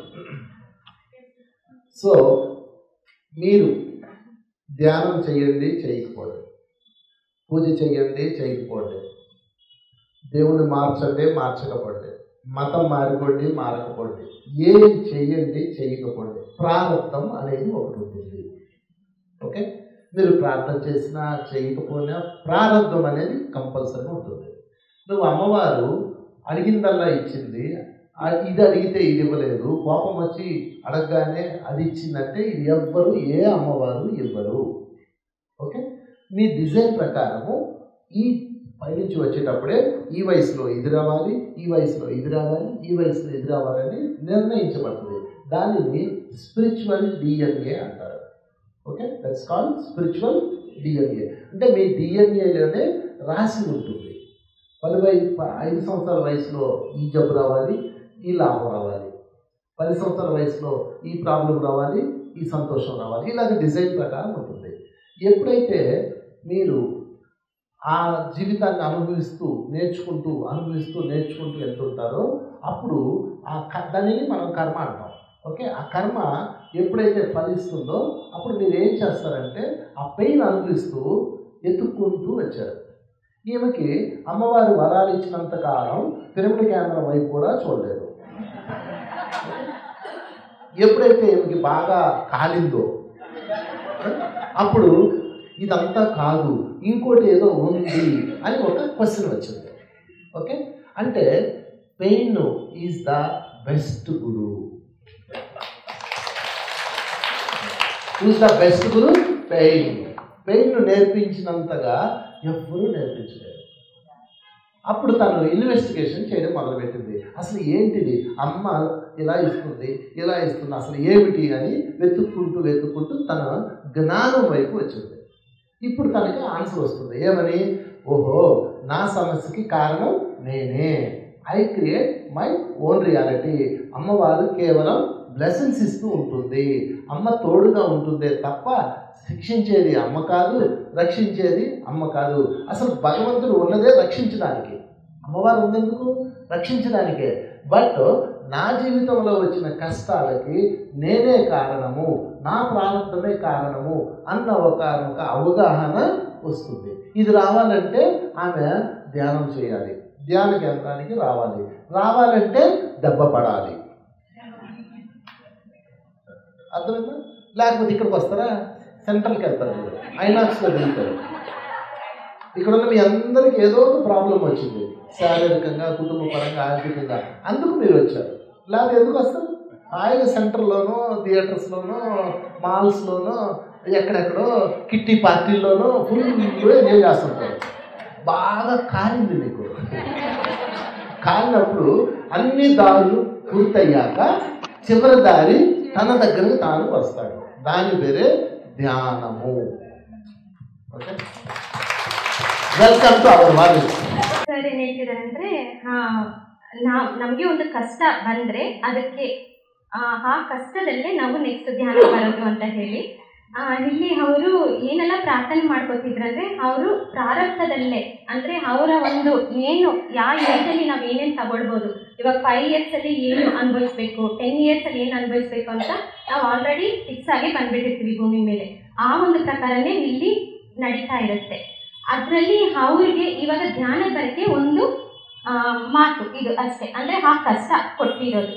ಇವ್ರು ಏನು ಹೇಳ್ಕೊತಿದ್ದಾರೆ ಮೇಡಮ್ ಅಂದರೆ, ನನಗೆ 8 ವರ್ಷದಿಂದ ನಾನು ಕೇಳ್ಕೊತಾ ಇದ್ದೀನಿ, ಅಂದರೆ ನನಗೆ ಕೆಟ್ಟದಂದರೆ ಬೇಗ ನಡೆಯುತ್ತೆ, ಅಂದರೆ ಒಳ್ಳೇದಂದರೆ ನಡೆಯೋದಿಲ್ಲ ಅಂತ ಹೇಳ್ತಿದ್ದಾರೆ. ಅದೂ ಅಷ್ಟೇ, ಇವಾಗ ಅವರು ಧ್ಯಾನಕ್ಕೆ ಬರೋಕ್ಕೆ ಒಂದು ಮಾರ್ಗ ಅಂತ ಹೇಳಿದ್ದಾರೆ. ಅದಕ್ಕೆ ಇಷ್ಟು ದಿವಸ ಅವರು ಧ್ಯಾನಕ್ಕೆ ಬರ್ಬೋದಿತ್ತು, ಅಂದರೆ ಆ ನೋವು ಏನು ಅಂತ ಅವ್ರಿಗೆ ತೋರಿಸಿ ಅವರು ಧ್ಯಾನಕ್ಕೆ ಎಂಟ್ರಿ ಆಗಬೇಕು, ಆ ಒಂದು ಕಾರಣಕ್ಕಾಗಿ ಅವ್ರಿಗೆ ಈ ನೋವು ಅಂತ ಕಾಣಿಸಿದ್ದಾರೆ. ದೇವರು ತಾಯಿ ಅನ್ನೋದು ನನಗೆ ಶಿಕ್ಷೆ ಕೊಡೋರಲ್ಲ, ಅವರು ಆಶೀರ್ವದಿಸೋ ಒಂದು ದೈವ. ಅದರಿಂದ ದೇವಿ ಮೇಲೆ, ತಾಯಿ ಮೇಲೆ ನಾವು ತಪ್ಪು ಹೇಳಬಾರ್ದು. ಅವರು ಆಶೀರ್ವಾದ ಇರುತ್ತೆ, ಅಂದರೆ ನಮ್ಮ ಒಂದು ಬೆಳವಣಿಗೆ ಏನಿದೆಯೋ, ಅಂದರೆ ನಾವು ಈ ವರ್ಷದಲ್ಲಿ ಈ ಒಂದು ತಗೊಳ್ಬೇಕು ಅಂತ ನಾವು ಬಂದಿರ್ತೀವಿ, అదే ప్రకారమే నడితే ಅಂತ ಹೇಳ್ತೀವಿ. సో ఈమెని అమ్మవారే ఇక్కడ పంపించింది. అమ్మవారిని రోజు పూజిస్తూ నా బాధకు నువ్వే కారణం అన్నప్పుడు అమ్మవారి తల పట్టుకుంటుంది. అప్పుడు అమ్మవారు ఏం చేస్తుందంటే ఇలా కాదని చెప్పేసి నీ దగ్గరికి ఒక పాంప్లెట్ వస్తుంది, ఒక మెసేజ్ వస్తుంది, నీ ప్రాబ్లం పోతుంది, కమ్ డూ మెడిటేషన్ అని. దానికి కారణం ఎవరు? అమ్మవారు. నువ్వు పూజించే దైవమే నేను ఇక్కడికి పంపించాలని గుర్తుపెట్టుకోండి ఎప్పటికీ కూడా. వాళ్ళకి ఎప్పటికీ థ్యాంక్స్ చెప్తూనే ఉండాలి. అంతేగాని ఆ దేవుడు లేడు నేనే దేవుడిని అని ಮళ్ళీ ಈಗೋ ಪೆಂಚ್ಕೋಕಂಡೆ. ಏನು ಹೇಳ್ತಿದ್ದಾರಂటే ನೀವು ದೇವಿ ಮೇಲೆ ಕೋಪ ಮಾಡ್ಕೊಂಡ್ರಲ್ವಾ, ದೇವಿಯಿಂದ ನನಗೆ ಕೆಟ್ಟದಾಗ್ತಿದೆ, ಅವ್ರು ನನ್ನ ಹೆಸರು ಬೇಡ್ಕೊಂಡು ನನಗೆ ಕೆಟ್ಟದ್ದೇ ಇದು ಆಗುತ್ತೆ ಅಂತ ಆ ರೀತಿ ಹೇಳಬಾರ್ದು. ಅವ್ರಿಗೆ ನಾವು ಥ್ಯಾಂಕ್ಸ್ ಹೇಳ್ಕೋಬೇಕು. ಯಾಕಂದರೆ ಅವರು ಈ ಒಂದು ಪರಿಸ್ಥಿತಿ ನೀವು ಕೇಳ್ಕೊತಿರ್ತೀರಲ್ವಾ, ಈ ಒಂದು ಪರಿಸ್ಥಿತಿಗೆ ನಿಮ್ಮ ಒಂದು ಧ್ಯಾನ ಮಾರ್ಗ ತೋರಿಸೋದಕ್ಕೋಸ್ಕರ ఈ ಒಂದು పరీక్ష నిండి ಅಂತ ಹೇಳ್ತೀವಿ. ఇక్కడ ఏం జరుగుతుంది అంటే ధ్యానం జరుగుతుంది. ధ్యానం జరిగినప్పుడు ఏం జరుగుతుందంటే నీ మూలంలో ఉన్న కాన్షియస్ ఎప్పుడైతే కాస్మిక్ ఎనర్జీ కనెక్ట్ అయిందో, సజ్జన సాంగత్యానికి కనెక్ట్ అయిందో, స్వాధ్యాయానికి కనెక్ట్ అయిందో నీ కాన్షియస్ వికసించడం ప్రారంభిస్తుంది. ఎప్పుడైతే కాన్షియస్ వికసించిందో అప్పుడు ఆత్మ పరిశీలన ప్రారంభమవుతుంది. ఎప్పుడైతే ఆత్మ పరిశీలన ప్రారంభమైందో నేను చేసిందే నా జీవితంలోకి వచ్చింది అన్న ఒక ట్రాన్స్ఫర్మేషన్ వస్తుంది. అప్పుడు జ్ఞానం అన్నది వికసిస్తుంది. ఆ జ్ఞానం వచ్చినప్పుడు కర్మ దగ్గమవుతుంది. అది ಜ್ಞಾನಾಗ್ನಿ ದಗ್ಗ ಕರ್ಮ. ಏನು ಹೇಳ್ತಿದ್ದಾರೆ ನಾವು ಧ್ಯಾನಕ್ಕೆ ಬಂದಮೇಲೆ ನಮ್ಮಲ್ಲಿ ಕಾನ್ಷಿಯಸ್ನೆಸ್ ಇರುತ್ತಲ್ವಾ, ಅದು ಬೆಳೆಯುತ್ತೆ. ಅಂದರೆ ನಮ್ಮ ಕಾಸ್ಮಿಕ್ ಎನರ್ಜಿಯಿಂದ ನಮ್ಮಲ್ಲಿ ಅಂದರೆ ದೇಹದಲ್ಲೆಲ್ಲ ಕಾಸ್ಮಿಕ್ ಎನರ್ಜಿ ತಗೋತೀವಲ್ಲ ಧ್ಯಾನದಲ್ಲಿ ಕೂತ್ಕೊಂಡು, ಆವಾಗ ನಮ್ಮ ಮಾತು ಶುದ್ಧ ಆಗುತ್ತೆ. ಒಂದು ಇನ್ನೊಂದು ನಮ್ಮ ಕರ್ಮ ಏನು ಅಂತ ನಮ್ಗೆ ಅರ್ಥ ಆಗುತ್ತೆ. ಈ ರೀತಿ ಇರ್ಬೇಕಾದ್ರೆ ಧ್ಯಾನಾದಿ ದತ್ತ ಕರ್ಮಾಣ ಅಂತ ಹೇಳ್ತಾರೆ. ನಾವು ಧ್ಯಾನ ಅಂದರೆ ನಾವು ಸಜ್ಜನರ ಸಹವಾಸ, ಸ್ವ ಅಧ್ಯಾಯ ಮತ್ತು ಧ್ಯಾನ ಈ ಮೂರು ಮಾಡ್ಕೋತಿರ್ತೀವಿ. ಮತ್ತು ಇದ್ರ ಜೊತೆಗೆ ನಾವು ಸೆಲ್ಫ್ ಒಂದು ಚೆಕ್ ಅದನ್ನು ಮಾಡ್ಕೋತಾ ಹೋಗ್ತಾ ಇರ್ತೀವಿ. ಈ ಒಂದು ಧ್ಯಾನದಿಂದ ನಮ್ಗೆ ಇಷ್ಟೆಲ್ಲ ಅನುಕೂಲವಿದೆ. ಅಂದರೆ ನಾವು ಜ್ಞಾನ ಹೊಂದ್ಬೋದು. ಈ ಧ್ಯಾನದಿಂದ ನಾವು ಜ್ಞಾನಕ್ಕೆ ಬರ್ಬೋದು. ಅದರಿಂದ ಧ್ಯಾನಾದಿ ದತ್ತ ಕರ್ಮಾಣ ಅಂತ ಹೇಳ್ತಿದೆ. ఒకసారి రామదాసు ఎవర Kancharla Gopanna, his name is Kancharla Gopanna. Kancharla Gopanna ఏం చేశాడంటే రామాలయం నిర్మించాడు. అందరి దగ్గర డబ్బులు కలెక్ట్ చేసి ఆ కప్పన్ డబ్బులు కూడా తానిషా మహారాజ్ చెప్పి మరి వాడుకొని మొత్తం మీద రామాలయం తయారు చేస్తాడు.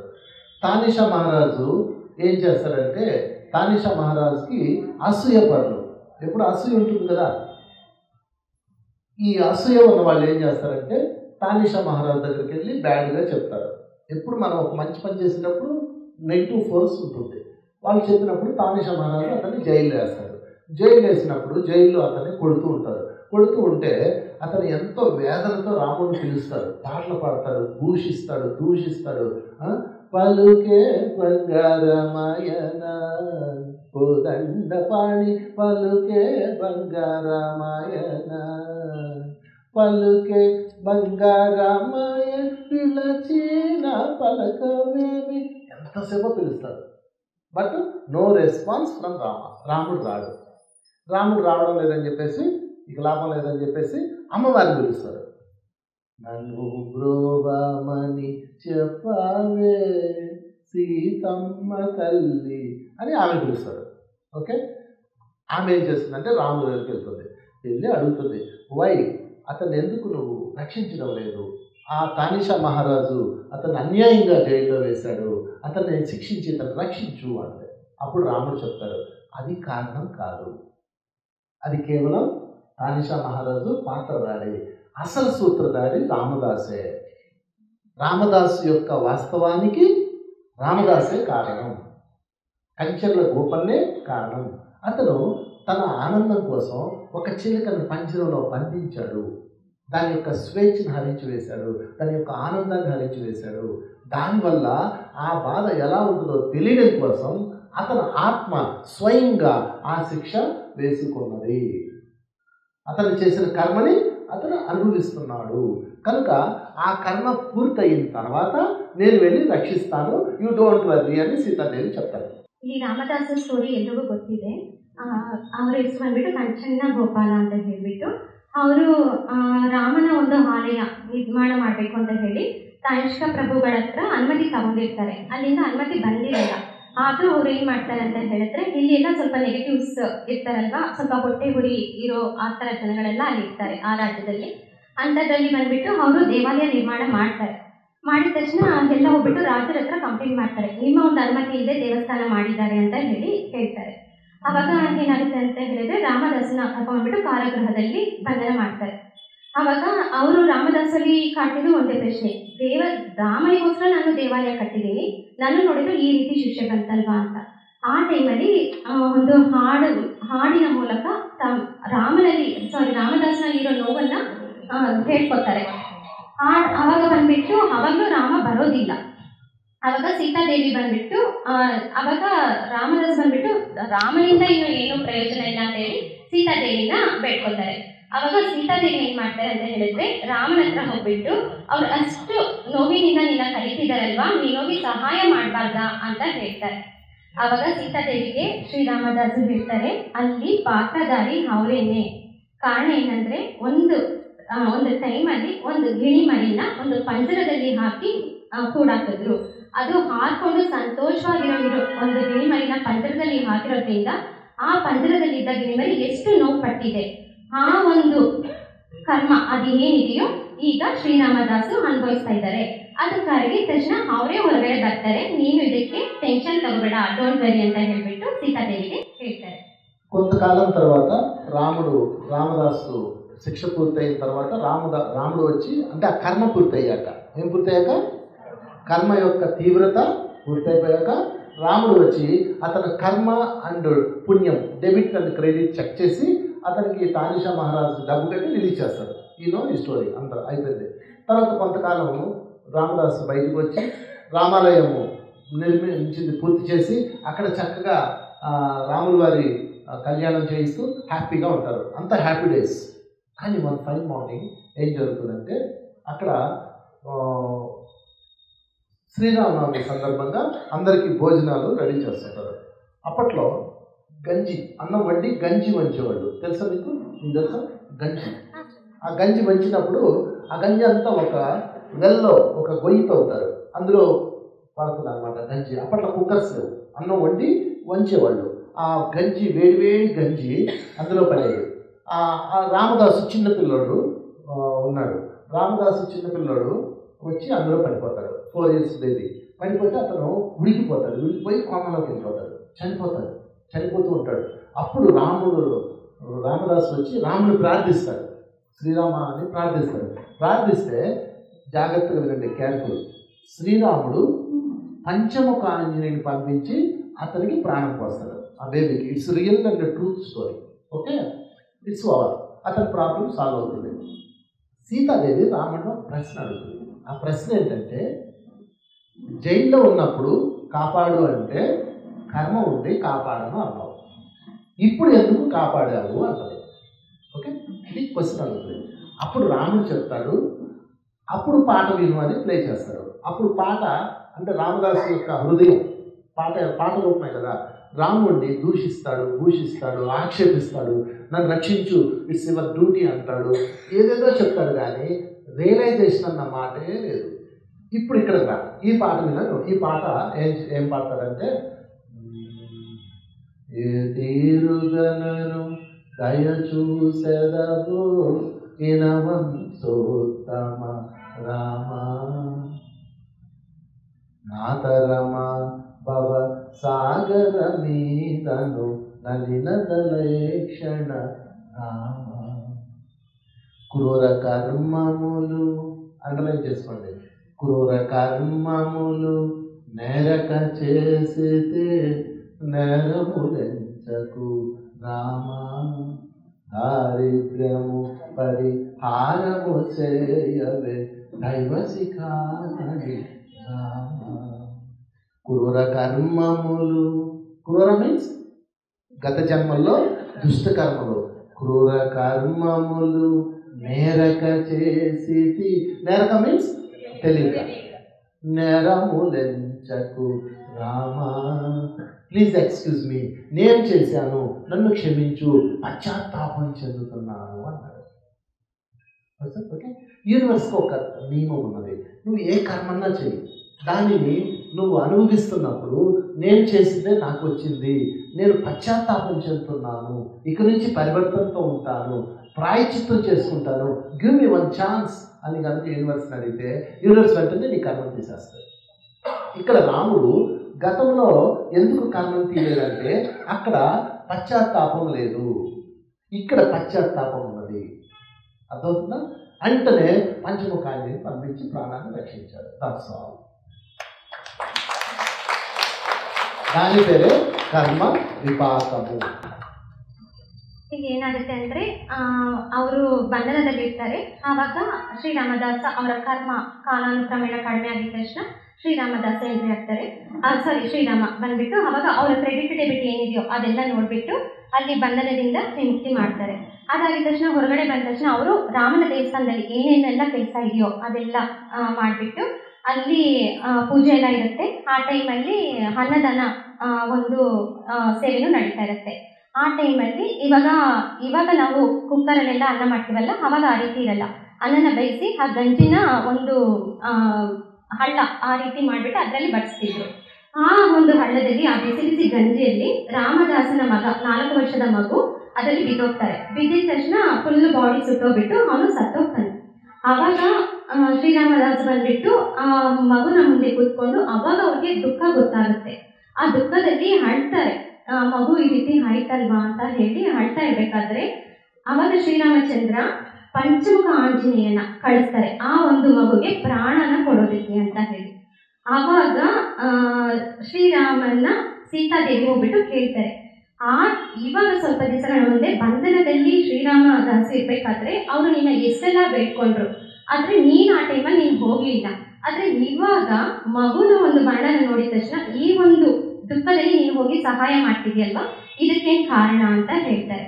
ಆವಾಗ ಶ್ರೀರಾಮಚಂದ್ರ ಹೇಳ್ತಾರೆ, ನೋಡು ಅವಾಗ ಅವರು ಕರೆದಿರೋ ರೀತಿ ಈ ರೀತಿ ಇತ್ತು. ಅಂದರೆ ಅಲ್ಲಿ ಶ್ರೀರಾಮದಾಸರು ಯಾವ ರೀತಿ ಕರಿತಿದ್ರು ಅಂದರೆ, ನಾನು ಸೇವೆ ಮಾಡಿದ್ದೀನಿ, ನೀನು ನನ್ನ ಕಾಪಾಡ್ಬೋದಲ್ವ, ನಿನಗೋಸ್ಕರ ನಾನು ದೇವಸ್ಥಾನ ಕಟ್ಟಿದ್ದೀನಿ, ಈ ಒಂದು ಕಟ್ಟಿದ್ದಕ್ಕೆ ನೀನು ನನಗೆ ಸಹಾಯಕ್ಕೆ ಏನು ಬಂದಿದೆಯಾ, ಆ ರೀತಿ ದೋಷಣೆ ಮಾಡಿ ಅವ್ರನ್ನ ಕರೆದಿರ್ತಾರೆ. ಆದರೆ ಈಗ ಅವರ ಕರ್ಮಕ್ಕೆ ಅವರೇ ಕಾರಣ ಅಂತ ಅವ್ರಿಗೆ ಗೊತ್ತಾಗಿರುತ್ತೆ ಶ್ರೀರಾಮದಾಸರಿಗೆ. ಆ ಒಂದು ದುಃಖದಲ್ಲಿ ಆ ಪಶ್ಚಾತ್ತಾಪದಲ್ಲಿ ಶ್ರೀರಾಮಚಂದ್ರನಲ್ಲಿ ಬೇಡ್ಕೊತಿರ್ತಾರೆ. ಆ ಒಂದು ಕಾರಣಕ್ಕೆ ಸೀತಾದೇವಿಗೆ ಶ್ರೀರಾಮಚಂದ್ರ ಹೇಳ್ತಾರೆ, ನೋಡು ಹಾಗೆ ಕರೆದಿರೋ ಮಾತುಗೂ ಇವಾಗ ಅವರು ಕರಿತಾ ಇರೋದಕ್ಕೂ ಎಷ್ಟು ವ್ಯತ್ಯಾಸ ಇದೆ ಅಂತ ಹೇಳಿ. ಇಲ್ಲಿ ಅವರ ಕರ್ಮ ಶ್ರೀರಾಮದಾಸರಿಗೆ ಗೊತ್ತಾಗುತ್ತೆ, ನಾನು ಮಾಡಿರುವ ಕರ್ಮನೇ ನನಗೆ ಬಂದಿದೆ ಅಂತ ಹೇಳ್ತಾರೆ. ಇಲ್ಲಿ ನಾವು ಪಶ್ಚಾತ್ತಾಪ ಫಸ್ಟ್, ಪ್ರಾಯಶ್ಚಿತ್ತ ಸೇವಾ ಮಾರ್ಗದಲ್ಲಿ ನಾವಿರಬೇಕು ಅಂತ ಹೇಳ್ತಿರೋದು. ಯೂನಿವರ್ಸ್ ಒಂದು ನಿಯಮ ಏನಂದರೆ, ನಾವು ಏನೇ ಕರ್ಮ ಮಾಡಿರಲಿ ಅಲ್ಲಿ ಪಶ್ಚಾತ್ತಾಪ ನಮ್ಮಲ್ಲಿದ್ದರೆ, ಅಂದರೆ ನಾನು ಮಾಡಿರುವ ಕರ್ಮಕ್ಕೆ ನಾನೇ ಕಾರಣ, ಈ ಒಂದು ಭಾವನೆ ನಮ್ಮಲ್ಲಿ ಫಸ್ಟ್ ಬರಬೇಕು. ನಾನು ಯಾವ ದುಃಖ ಅನುಭವಿಸ್ತಿದ್ದೀನೋ ಅದಕ್ಕೆ ಕಾರಣ ನಾನೇ ಅಂತ ಈ ಒಂದು పశ్చాత్తాప నమ్మల్ని ಬಂದ್ರೆ యూనివర్స్ నಮಗೆ సహాయ ಮಾಡುತ್ತೆ. ఒక కాన్సెప్ట్ తయారు చేశారు. ఈ పదాల ఆధారంగా గురూజీ చెప్పిన పదాల ఆధారంగా చేశారు. దాని పేరు కర్మ విపాకం. ఓకే, కర్మ విపాకం అంటే 4 పార్ట్స్. మీరు ఏ సమస్య అయినా సరే ఈరోజు నుంచి 11 days సిన్సియర్గా తీసుకోండి. 11 days ఏం చేయాలి అంటే, మీకు ఏ సమస్య ఉన్నా సరే ఫస్ట్ ధ్యానంలో కూర్చోండి.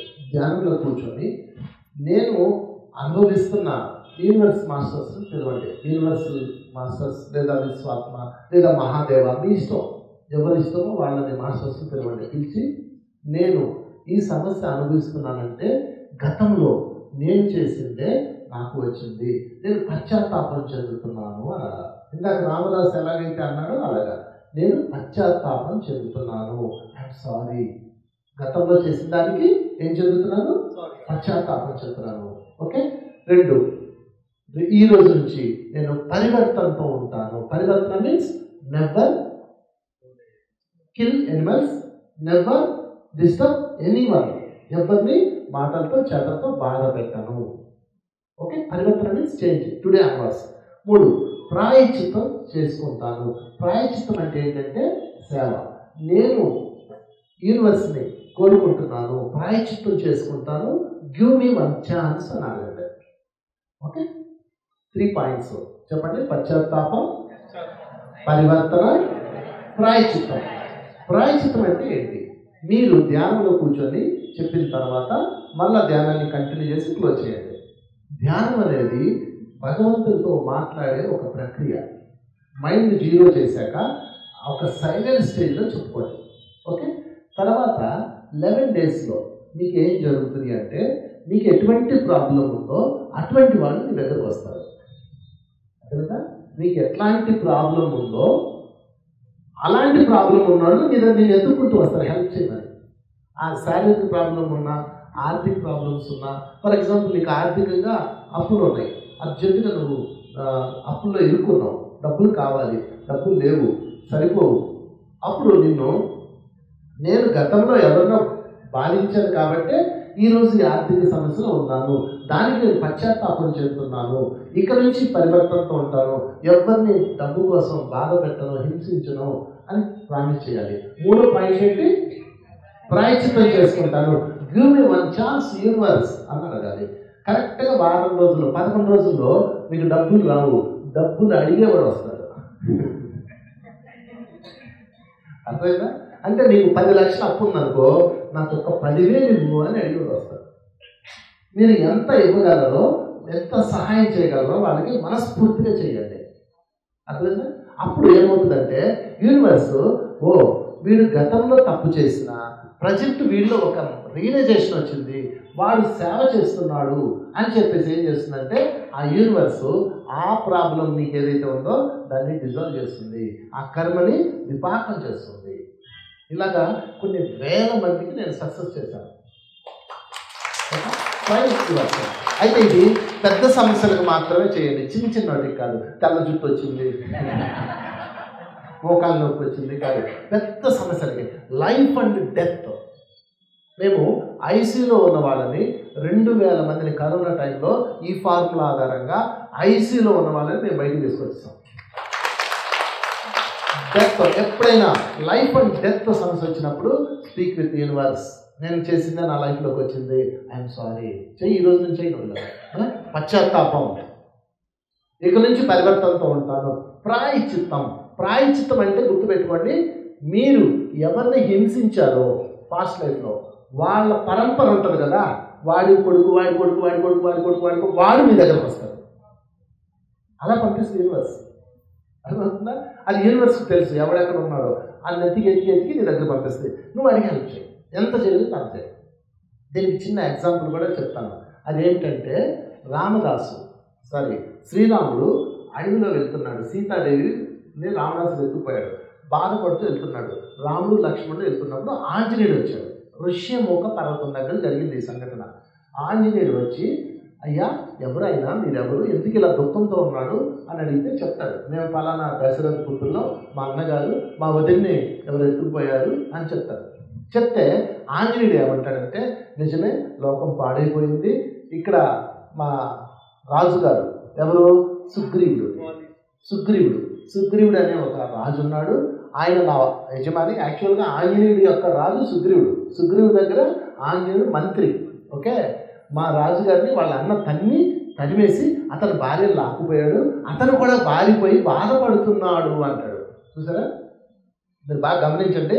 రాముడు లక్ష్మణుడు అడుగుతాడు, అన్నా ఎందుకు ఈ సమస్య, ఎందుకు ఈ బాధ, మనకి అంతా మన తల్లి చేసింది, పెనతల్లి చేసింది, ఆ తండ్రి చేశాడు అంటే తప్పు, అంతా ప్రారంధం అంటాడు. ఇక్కడ రాముడు ఏమన్నాడు, మన సమస్యకి ఎవరు కారణం అన్నాడు, మనమే కారణం అన్నాడు, మన ప్రారంధం కారణం అన్నాడు. అంతేకాని తన తండ్రిని నిందించలే. అంటే పశ్చాత్తాపం చెందినట్టే చెందినట్టు అంగీకరించాడు రాముడు. ఎప్పుడైతే నువ్వు అంగీకరించావో యూనివర్సిటీ దగ్గర పంపిస్తాయి. వెంటనే ఆంజనేయుడు పంపించింది. రాముడు తల ఉంచుకొని ఉన్నాడు. మా సుగ్రీవుడి భార్య కూడా అలాగే పోయింది, ఆయన బాధపడుతున్నాడు అనగానే వెంటనే రాముడు లేచాడు. ఎవరు, పద వెళ్దాం, భార్య పోతే ఆ బాధ నాకు తెలుసు, నా భార్య ఎక్కడుందో నాకు తెలియదు, కానీ అతని భార్య ఇక్కడ ఉంది తెలుసు, అతని దగ్గర బలం లేదు, నా దగ్గర బలం ఉంది, కమాన్ అని చెప్పి వెళ్ళి సుగ్రీవుడిని తీసుకొని వెళ్ళి వారిని లేపేసి అతని భార్యని అతనికి ఇచ్చాడు. వాళ్ళందరూ కలిసి సీతనెతికి సీతమ్మని తెచ్చి ఈయన భార్యని ఈయనకి ఇచ్చాడు. That's all. దాని పేరే కర్మ విపాకం. కర్మ విపాకం అవ్వాలంటే నువ్వు ప్రాయశ్చిత్తం చెయ్యాలి. ప్రాయశ్చిత్తం అంటే గుడి చుట్టూతో తిరగడము, కొబ్బరికాయలు పట్టడము, పెద్ద చెప్పు తెచ్చుకొని పచ్చడి చేసుకోవటము కాదు. ప్రాయశ్చిత్తం అంటే మనలాంటి బాధ ఉన్న వాళ్ళకి హెల్ప్ చేయటం, రిలీజ్ చేయటం. అది మీకు యూనివర్స్ పంపిస్తుంది, రేపు వెంగబడాలి. ಓಕೆ ನಮ್ಮ ಪತ್ರಿಕೆ ಅವರ 4 ವಿಷಯಗಳು ಕೇಳಿಸಿದ್ರು ಸರ್. ಅದರ ಪ್ರಕಾರ ಆ 4 ಮಾತುಗಳನ್ನ ತಗೊಂಡು ಸರ್ ಕರ್ಮ ವಿಪಾಕ ಎಂಬ ಒಂದು ಮಾತನ್ನ ಹೇಳಿದ್ದಾರೆ. ಕರ್ಮ ವಿಪಾಕ ಅಂದರೆ ಪಶ್ಚಾತ್ತಾಪ, ಪ್ರಾಯಶ್ಚಿತ್ತ, ಪರಿವರ್ತನೆ. ಪಶ್ಚಾತ್ತಾಪ ಅಂದರೆ ನಾವು ಯಾವ ನೋವು ಅನುಭವಿಸಿದೀವೋ ಅದು ನಮಗೆ ಫೀಲ್ ಆಗಬೇಕು. ನಾನು ಒಬ್ಬರಿಗೆ ಈ ಗತ ಜನ್ಮದಲ್ಲಿ ಒಂದು ತೊಂದರೆಯಿಂದ ಇನ್ನೊಬ್ಬರು ನೋವು ಕೊಟ್ಟಿದ್ದೀನಿ, ಆ ನೋವು ನನಗೆ ಬಂದಿದೆ, ಈ ಜನ್ಮದಲ್ಲಿ ಆ ನೋವು ಇರಬೇಕು ಅಂತ ಹೇಳಿ ಅದನ್ನು ನಾವು ಪರಮಾತ್ಮನಲ್ಲಿ ಕೇಳ್ಕೊಳ್ಬಹುದು. ಇವತ್ತು ನಾನು ಈ ದುಃಖಕ್ಕೆ ಕಾರಣ ಏನು ಅಂತ ಕೇಳ್ಕೊಂಡ್ರೆ ಅವರು ನಮಗೆ ವಿವರಣೆ ತೋರಿಸ್ತಾರೆ. ಅದು ಕರ್ಮ ವಿಪಾಕದಲ್ಲಿ. ಅಂದ್ರೆ ನಾವು ಚಿಕ್ಕದ ಕರ್ಮಗಳನ್ನ ನಾವು ಕೇಳ್ಕೊಳ್ಬಾರ್ದು. ನನಗೆ ದೊಡ್ಡದು ಯಾವುದು ಅಂದ್ರೆ ತುಂಬಾ ವಿಪರೀತ ದೊಡ್ಡದು ಏನಿದೆಯೋ, ಇವಾಗ ಹಣಕಾಸು ವಿಷಯ ಆಗ್ಬೋದು, ಆರೋಗ್ಯ ವಿಷಯ ಇರ್ಬೋದು, ಇದರಲ್ಲಿ ನಾವು ಇತ್ತೀಚಿನ ದಿನಗಳಲ್ಲಿ ಪಡೆದಿರೋ ನೋವಿಗೆ ಕಾರಣ ಏನು ಅಂತ ನಾವು ತಗೊಳ್ಬೇಕಾಗುತ್ತೆ. ಆವಾಗ ನಮಗೆ ಗೊತ್ತಾಗುತ್ತೆ ನಮ್ಮ ದುಃಖ ಏನು ಅಂತ ಹೇಳಿ. ಅದೇ ರೀತಿ ಯೂನಿವರ್ಸ್ ಏನು ಮಾಡುತ್ತೆ ಅಂದರೆ ನಾವು ಯಾವ ದುಃಖದಲ್ಲಿ ಇರ್ತೀವೋ ಅಂಥವನ್ನೇ ನಮ್ಮ ಹತ್ರ ಪ್ರಶ್ನೆ ರೀತಿಯಲ್ಲಿ ಕಳಿಸ್ತಾರೆ. ಇವಾಗ ನಮಗೆ ಹಣಕಾಸಿನ ವಿಷಯದಲ್ಲಿ ಸಮಸ್ಯೆ ಇದ್ದರೆ ಯಾರನ್ನೊಬ್ರು ಬಂದು ನಮ್ಮ ಹತ್ರ ಒಂದು 10,000 ರೂಪಾಯಿ ಸಾಲ ಕೊಡಿ ಅಂತ ಕೇಳ್ತಾರೆ. ಅಂದರೆ ನಾವು ಗತ ಜನ್ಮದಲ್ಲಿ ನಾವು ಈ ರೀತಿ ಅನ್ಯಾಯ ಮಾಡಿರ್ತೀವಿ, ಅದೇ ಒಂದು ನೋವು ನಮಗೆ ಈ ಜನ್ಮದಲ್ಲಿ ಬಂದಿರುತ್ತೆ. ಇದು ಪಶ್ಚಾತ್ತಾಪ. ಆ ನೋವು ನಮ್ಗೆ ಗೊತ್ತಾಗಬೇಕು, ಅಂದರೆ ನಾವು ಮಾಡಿರೋ ಕರ್ಮನೇ ನಮಗೆ ಬಂದಿದೆ ಅಂತ ಹೇಳಿ. ಆಮೇಲೆ ನೆಕ್ಸ್ಟ್ ಪ್ರಾಯಶ್ಚಿತ್ತ ಅಂದರೆ ನಾವು ಯೂನಿವರ್ಸಲ್ಲಿ ನಾವು ಕೇಳ್ಕೊಳ್ಬೇಕು, ನಾವು ಈ ತಪ್ಪು ನಮ್ಗೆ ಏನು ಅಂತ ನಮ್ಗೆ ಗೊತ್ತಾಗಿದೆ, ಇನ್ನು ಮುಂದೆ ಆ ತಪ್ಪು ನಾವು ಮಾಡೋದಿಲ್ಲ ಅಂತ ಹೇಳಿ. ನಂತರ ಸೇವಾ, ಪರಿವರ್ತನೆ ಅಂದರೆ ನಿನ್ನ ಮೇಲೆ ನಾವು ಯಾವ ರೀತಿಯೂ ಈ ರೀತಿ ತಪ್ಪು ಮಾಡೋದಿಲ್ಲ ಅಂತ ಪರಿವರ್ತನೆಯಿಂದ ಇರ್ತೀವಿ ಅಂತ ಆ ಒಂದು ಸಮಯದಲ್ಲಿ ಯೂನಿವರ್ಸ್ ನಮಗೆ ಸಹಾಯ ಮಾಡುತ್ತೆ ಅಂತ ಹೇಳ್ತಾರೆ. ಇದಕ್ಕೆ ಸರ್ ಒಂದು ಉದಾಹರಣೆ ಕೊಟ್ಟಿದ್ದಾರೆ. ಶ್ರೀರಾಮನ ಕಥೆನೇ ಒಂದು ಉದಾಹರಣೆ ಕೊಟ್ಟಿದ್ದಾರೆ. ಸೀತಾದೇವಿನ ರಾವಣ ಅಪಹರಣ ಮಾಡಿ ಹೋದ್ಮೇಲೆ ಅವರು ಕಾಡಲ್ಲಿ ನಡ್ಕೊಂಡು ಬರ್ತಾ ಇರ್ತಾರೆ, ದುಃಖದಲ್ಲಿ ಬರ್ತಿರ್ತಾರೆ. ಆವಾಗ ಆಂಜನೇಯ ಸ್ವಾಮಿ ಭೇಟಿ ಆಗ್ಬಿಟ್ಟು ಅವ್ರ ಹತ್ರ ಕೇಳ್ತಾರೆ, ಏನಕ್ಕೆ ನೀವು ಇಷ್ಟು ದುಃಖದಲ್ಲಿ ಬರ್ತಿದ್ದೀರಾ ಅಂತ ಕೇಳಬೇಕಾದ್ರೆ ಆವಾಗ ಲಕ್ಷ್ಮಣ ಹೇಳ್ತಾರೆ, ನನ್ನ ಅತ್ತಿಗೆನ ರಾವಣ ಈ ಥರ ಸಂಹರಣ ಮಾಡಿ ಕರ್ಕೊಂಡು ಹೋಗಿದ್ದಾರೆ, ಆ ದುಃಖ ನಮ್ಮಲ್ಲಿದೆ, ನಾವು ಸೀತಾಮಾತನ ಹುಡ್ಕೊಂಡು ಬರ್ತಿದ್ದೀವಿ ಅಂತ ಹೇಳಿ. ಆವಾಗ ಯೂನಿವರ್ಸ್ ಯಾವ ರೀತಿ ಅಂದರೆ ನಾವು ಯಾವ ದುಃಖದಲ್ಲಿದ್ದೀವೋ ಆ ದುಃಖನ ಸೇವಾ ಮಾರ್ಗ ಅಂದರೆ ನಾವು ಸೇವೆ ಮಾಡ್ತೀವಿ ಅಲ್ವಾ, ಆ ಒಂದು ಇನ್ನೊಬ್ಬರಿಗೆ ನಾವು ಸೇವೆ ಮಾಡಿದ್ರೆ ಆ ಒಂದು ಫಲ ನಮಗೆ ಸಿಗುತ್ತೆ ಅಂತ ಹೇಳಿ ಆಂಜನೇಯ ಸ್ವಾಮಿ ಅಂದರೆ ಸುಗ್ರೀವನ ಒಂದು ರಾಜ ಅವರು ಬಂದ್ಬಿಟ್ಟು ಆಂಜನೇಯ ಸ್ವಾಮಿಯ ಸುಗ್ರೀವ ರಾಜ ಅವರು ಮಂತ್ರಿಯಾಗಿರ್ತಾರೆ. ಆವಾಗ ಅವರು ಹೇಳ್ತಾರೆ, ಇದೇ ರೀತಿಯೇ ಸುಗ್ರೀವನ ಹೆಂಡತಿನ ವಾಲಿ ಈ ಥರ ಬಂಧಿತದಲ್ಲಿ ಇಟ್ಟಿದ್ದಾರೆ, ನಾವು ಇದನ್ನ ಬಿಡಿಸ್ಕೊಳ್ಬೋದಲ್ವಾ ಅಂದ ತಕ್ಷಣ ಅಲ್ಲಿ ಶ್ರೀರಾಮಚಂದ್ರ ಮುಂದೆ ಬರ್ತಾರೆ. ಹೌದಾ ಅಂತ, ಯಾಕಂದ್ರೆ ಆ ನೋವು ಹೆಂಡತಿ ಕಳ್ಕೊಂಡಿರೋ ನೋವು ಶ್ರೀರಾಮಚಂದ್ರನಿಗೆ ಗೊತ್ತಿದೆ, ಅದೇ ನೋವು ಸುಗ್ರೀವನಿಗೂ ಇರುತ್ತೆ ಅಂತ ಹೇಳ್ಬಿಟ್ಟು ನಾನು ಸಹಾಯಕ್ಕೆ ಬರ್ತೀನಿ ಅಂತ ಹೇಳಿ ಅವಾಗ ವಾಲಿ ಸಂಹಾರ ಮಾಡಿಬಿಟ್ಟು ಅಲ್ಲಿ ಅವ್ರ ಹೆಂಡತಿನ ಸುಗ್ರೀವರಿಗೆ ಕೊಡ್ತಾರೆ. ಆ ಒಂದು ಸಹಾಯದಿಂದ ಆಂಜನೇಯ ಸ್ವಾಮಿ ಆ ಒಂದು ಸಹಾಯದಿಂದ ಸೀತಾದೇವಿನ ಮತ್ತೆ ಕರ್ಕೊಂಡ್ಬಂದ್ಬಿಟ್ಟು ಶ್ರೀರಾಮಚಂದ್ರರಿಗೆ ಒಪ್ಪಿಸ್ತಾರೆ.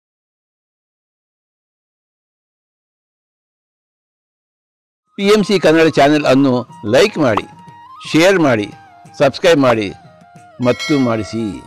ಎಲ್ಲರಿಗೂ ಧನ್ಯವಾದಗಳು.